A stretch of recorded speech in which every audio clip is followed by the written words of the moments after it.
اعوذ باللہ من الشیطان الرجیم بسم اللہ الرحمن الرحیم۔ قرآنی واقعات عجائبات کا بہترین گلدستہ، مختلف پیغمبروں کے معجزاتی کارنامے جن کا ذکر قرآن مجید میں بھی موجود ہے۔ آج یہ جو کتاب ہے اس کے جو لکھاری ہیں وہ ہیں شیخ الحدیث حضرت علامہ مولانا عبد المصطفیٰ اعظمی رحمۃ اللہ علیہ۔ آج ہم جو معجزاتی کارنامے میں ایک کا ذکر کریں گے، 100 برس تک مردہ رہے پھر زندہ ہو گئے۔ اکثر مفسرین کے نزدیک یہ واقعہ حضرت عزیز بن شوقیہ علیہ السلام کا ہے، جو بنی اسرائیل کے ایک نبی ہیں۔ واقعے کی تفصیل یہ ہے کہ جب بنی اسرائیل کی بدعمالیاں بہت زیادہ بڑھ گئیں تو ان پر خدا کی طرف سے یہ عذاب آیا کہ بخت نصر بابلی ایک کافر بادشاہ نے بہت بڑی فوج کے ساتھ بیت المقدس پر حملہ کر دیا اور شہر کے 1 لاکھ باشندوں کو قتل کر دیا اور 1 لاکھ کو ملک شام میں ادھر ادھر بکھیر کر آباد کر دیا اور 1 لاکھ گرفتار کر کے لونڈی غلام بنا لیا۔ حضرت عزیز علیہ السلام بھی ان قیدیوں میں تھے۔ اس کے بعد اس کافر بادشاہ نے پورے شہر بیت المقدس کو توڑ پھوڑ کر مسمار کر دیا اور بالکل ویران بنا ڈالا۔ قوم مالکہ کا یہ لڑکا ان کے بت نصر کے پاس لوارث پڑا ہوا ملا، چونکہ اس کے باپ کا نام کسی کو نہیں معلوم تھا، اس لیے لوگوں نے اس کا نام بخت نصر کا بیٹا رکھ دیا۔ خدا کی شان کے لڑکا بڑا ہو کر قحط اسب بادشاہ کی طرف سے سلطنت بابل پر گورنر مقرر ہو گیا۔ پھر یہ خود دنیا کا بہت بڑا بادشاہ ہو گیا۔ کچھ دنوں کے بعد حضرت عزیز علیہ السلام جب کسی طرح بخت نصر کی قید سے رہا ہوئے تو ایک گدھے پہ سوار ہو کر اپنے شہر بیت المقدس میں داخل ہوئے۔ اپنے شہر کی ویرانی اور بربادی دیکھ کر ان کا دل بھر آیا اور وہ رو پڑے۔ چاروں طرف چکر لگایا مگر انہیں کسی انسان کی شکل نظر نہیں آئی۔ ہاں یہ دیکھا وہاں کے درختوں پر خوب زیادہ پھل آئے ہیں جو پک کر تیار ہو چکے ہیں، مگر کوئی ان پھلوں کو توڑنے والا نہیں ہے۔ اور یہ منظر دیکھ کر نہایت ہی حسرت اور افسوس کے ساتھ بے اختیار آپ کی زبان مبارک سے یہ جملہ نکلا، عطا یوئی ہاد اللہ بعد موتا، یعنی شہر کی ایسی بربادی اور ویرانی کے بعد بلا کسر اللہ تعالیٰ پھر اس کو آباد کرے گا۔ پھر آپ نے کچھ پھلوں کو توڑ کر تناول فرمایا اور انگوروں کو نچوڑ کر اس کا شیریں نوش فرمایا۔ پھر بچے ہوئے پھولوں کو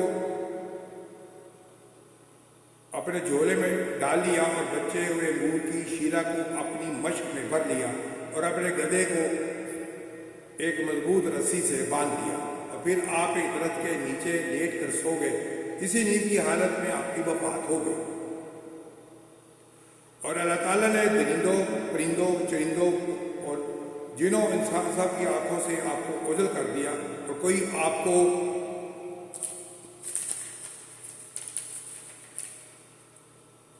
کو نہ دیکھ سکا، یہاں تک کہ 70 برس کا زمانہ گزر گیا۔ ملک فارس کے بادشاہوں میں سے ایک بادشاہ اپنے لشکر کے ساتھ بیت المقدس کے اس ویرانے میں داخل ہوا اور بہت سے لوگوں کو یہاں لا کر بسایا اور شہر کو پھر دوبارہ آباد کر دیا اور بچے کچے بنی اسرائیل کو جو اطراف و جوانب میں بکھرے ہوئے تھے سب کو بلا کر شہر میں آباد کر دیا اور لوگوں نے نئی عمارتیں بنا کر اور قسم کے بغال لگا کر اس شہر کو پہلے سے بھی زیادہ خوبصورت اور بارونق بنا دیا۔ حضرت عزیز علیہ السلام کو پورے 100 برس کی وفات کی حالت میں ہو گئے تو اللہ تعالیٰ نے آپ کو زندہ فرمایا تو آپ نے دیکھا کہ آپ کا گدھا مر چکا ہے اور اس کی ہڈیاں گل سڑ کر ادھر ادھر بکھری پڑی ہے، مگر تھیلے میں رکھے ہوئے پھل اور مشق میں رکھا ہوا انگور کا شیرہ بالکل خراب نہیں ہوا، نہ پھلوں میں کوئی تغیر نہ شیری، نہ کوئی بدبو یا بدمزگی پیدا ہوئی ہے۔ اور آپ نے یہ بھی دیکھا کہ اب بھی آپ کے سر و داڑھی کے بال کالے ہیں، آپ کی عمر وہی 40 برس ہے۔ آپ حیران حیران ہو کر سوچ بچار میں پڑے ہوئے تھے کہ آپ پر وحی اتری اور اللہ تعالیٰ نے آپ سے دریافت فرمایا کہ اے عزیز آپ کتنے دنوں تک یہاں رہے؟ تو آپ نے خیال کر کے کہا میں صبح کے وقت سویا تھا اور اب عصر کا وقت ہو گیا ہے۔ یہ جواب دیا کہ میں دن بھر سے کچھ کم سوتا رہا۔ تو اللہ تعالیٰ نے فرمایا کہ نہیں اے عزیز، تم پورے 100 برس یہاں ٹھہرے رہے۔ اب تمہاری قدرت کا نظارہ کرنے کے لیے ذرا اپنے گدھے کو دیکھو، اس کی ہڈیاں گل سڑ کر بکھر چکی ہیں، اور اپنے کھانے پینے کی چیزوں پر نظر ڈالو کہ ان میں کوئی خرابی اور بگاڑ تو پیدا نہیں ہوا۔ پھر ارشاد فرمایا کہ اے عزیز اب تم دیکھو کس طرح ہم ان ہڈیوں کو اٹھا کر اوپر گوشت کا پوست چڑھا کر اس گدھے کو زندہ کرتے ہیں۔ چنانچہ حضرت عزیز علیہ السلام نے دیکھا کہ اچانک بکھری ہڈیوں میں حرکت پیدا ہوئی اور ایک دم تمام ہڈیاں جمع ہو کر اپنے جوڑ سے مل کر گدھے کا ڈھانچہ بن گیا، اور لمحہ بعد اس ڈھانچے پر گوشت بھی چڑھ گیا اور گدھا زندہ ہو کر اپنی بولی بولنے لگا۔ یہ دیکھ کر حضرت عزیز علیہ السلام نے بلند آواز سے کہا اعلم ان اللہ علی کل شیء قدیر، میں خوب جانتا ہوں کہ اللہ سب کچھ کر سکتا ہے، میں خوب جانتا ہوں کہ اللہ سب کچھ کر سکتا ہے۔ اس کے بعد حضرت عزیز علیہ السلام شہر کا دورہ فرماتے ہوئے اس جگہ پہنچ گئے جہاں 100 برس پہلے آپ کا مکان تھا۔ تو نہ کسی کے آپ کو پہچانا، آپ نے کسی کو پہچانا، ہاں البتہ یہ دیکھا کہ ایک بہت ہی بوڑھی اور اپاہج اور مکان کے پاس بیٹھی ہے جس نے اپنے بچپن میں حضرت عزیز علیہ السلام کو دیکھا تھا۔ آپ نے اس سے پوچھا کیا یہی عزیز کا مکان ہے؟ تو اس نے جواب دیا کہ جی ہاں۔ تو بڑھیا نے کہا کہ عزیز کا کیا ذکر ہے، ان کو تو 100 برس ہو گئے کہ وہ بالکل ہی لاپتہ ہو چکے ہیں۔ یہ کہہ کر بڑھیا رونے لگی۔ آپ نے فرمایا کہ بڑھیا میں ہی عزیز ہوں۔ تو بڑھیا نے کہا کہ سبحان اللہ، آپ کیسے عزیز ہو سکتے ہیں؟ آپ نے فرمایا کہ بڑھیا مجھ کو اللہ تعالیٰ نے 100 برس ہوتا رکھا، پھر مجھ کو زندہ فرما دیا اور میں اپنے گھر آ گیا ہوں۔ تو بڑھیا نے کہا کہ حضرت عزیز علیہ السلام تم ایسے باکمال تھے کہ ان کے ہر دعا مقبول ہوتی تھی۔ اگر آپ واقعی حضرت عزیز علیہ السلام ہو تو میری یہ دعا کر دیجیے کہ میری آنکھوں میں روشنی آ جائے اور میرا فالج اچھا ہو جائے۔ حضرت عزیز علیہ السلام نے دعا کر دی تو بڑھیا نے آنکھیں ٹھیک ہو گئی، اس کا فالج بھی اچھا ہو گیا۔ پھر اس نے غور سے آپ کو دیکھا تو پہچان لیا اور بول اٹھی کہ میں شہادت دیتی ہوں کہ آپ یقیناً حضرت عزیز علیہ السلام ہی ہیں۔ پھر وہ بڑھیا آپ کو لے کر بنی اسرائیل کے محلے میں گئی اور اس بات سے وہ سب لوگ ایک مجلس میں جمع تھے، اور اسی مجلس میں آپ کا لڑکا بھی موجود تھا جو 118 برس کا ہو چکا تھا۔ تو آپ کے چند پوتے بھی تھے جو سب بوڑھے ہو چکے تھے۔ بڑھیا نے مجلس میں شہادت دی اور اعلان کیا کہ اے لوگوں، بلا شبہ یہ حضرت عزیز علیہ السلام ہی ہے، مگر اس نے بڑھیا کی بات کو صحیح نہیں مانا۔ اتنے میں وہ لڑکے نے کہا کہ میرے ماں باپ کے دونوں کندھوں کے درمیان ایک کالے رنگ کا مسا تھا جو چاند کی شکل تھا۔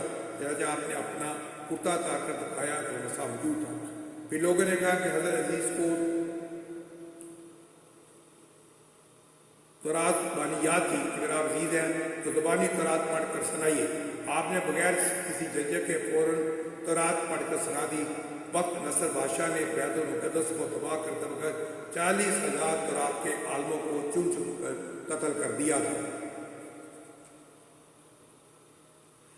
اور تورات کی کوئی جلد بھی کسی زمین پر باقی نہیں چھوڑی تھی۔ اب یہ سوال پیدا ہوا کہ حضرت عزیز نے تورات صحیح پڑھی ہے یا نہیں؟ تو ایک آدمی نے کہا کہ میں نے اپنے باپ سے سنا ہے کہ جس دن ہم لوگوں کو وقت نصر سے گرفتار کیا تھا، اس دن ایک ویرانے میں ایک انگور کی بیل کی جڑ میں توریت کی ایک جلد دفن کر دی گئی تھی۔ اگر تم لوگ میری دادا کے انگور کی جگہ نشاندہی کر دو تو میں تورات کی ایک جلد برآمد کروں گا۔ اس وقت پتہ چل جائے گا کہ حضرت عزیز نے تورات پڑھی ہے تو صحیح ہے یا نہیں۔ جیسے لوگوں نے تلاش کر کے اور زمین کھود کر تورات کی جلد نکالی تو حرف بہ حرف حضرت عزیز کی وہ زبانی یاد کی تورات کے مطابق تھی۔ یہ عجیب و غریب اور حیرت کے ماجرا دیکھ کر سب لوگوں نے زبان ہو کر کہنا شروع کر دیا کہ بے شک حضرت عزیز یہی ہیں اور یقیناً یہ خدا کے بیٹے ہیں۔ چاہے اسی دن سے غلط اور مشیر خانہ عقیدہ یہودیوں میں پھیل گیا کہ معاذ اللہ حضرت عزیز خدا